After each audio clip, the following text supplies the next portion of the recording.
Joel Embiid has a lot to prove next season.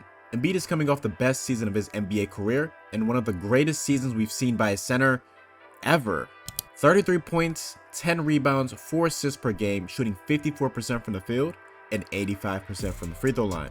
This historic season led to his first All-NBA First Team nod, and most importantly, he took home his first MVP trophy.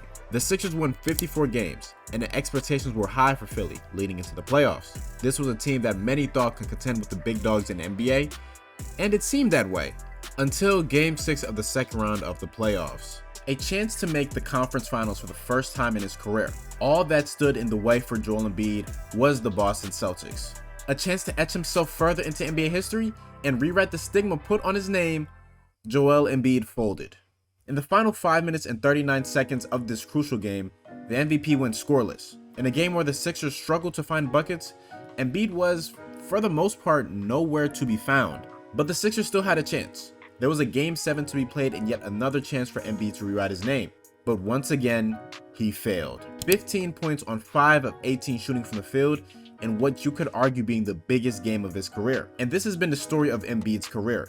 Constant blunders with the opportunity to make it out of the second round. The blame has been thrown on Ben Simmons, it's been thrown on James Harden, Markelle Fultz, Tobias Harris, the Sixers front office, but there has been one constant in all of this.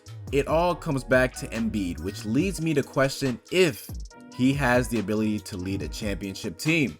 And to make matters worse for this season, the biggest rival to Joel Embiid is Nikola Jokic, and Nikola Jokic was able to win his first NBA championship, having an historic run and ending all debates between the two. This Sixers offseason was not a pleasant one.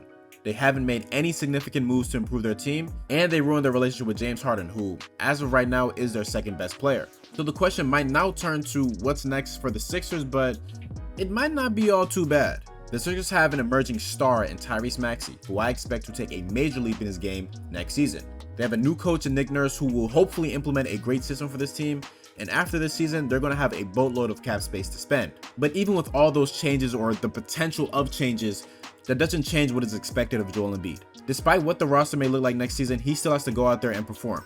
No excuses. This team will more than likely be great again in the regular season, but it's the playoffs that matter the most. And over the last 2 seasons, Joel Embiid's point per game average from the regular season to the playoffs has dropped by 7 and 10-ish points, respectively. Next season's playoff run will be huge for not just Embiid and the stigma put on his name, but for the Sixers front office as well, as they have a huge decision to make. You see, in 2025, Joel Embiid will be eligible to sign a 5-year, $367 million extension, as discussed by Basketball News. Now, of course, he has this season to rewrite those wrongs.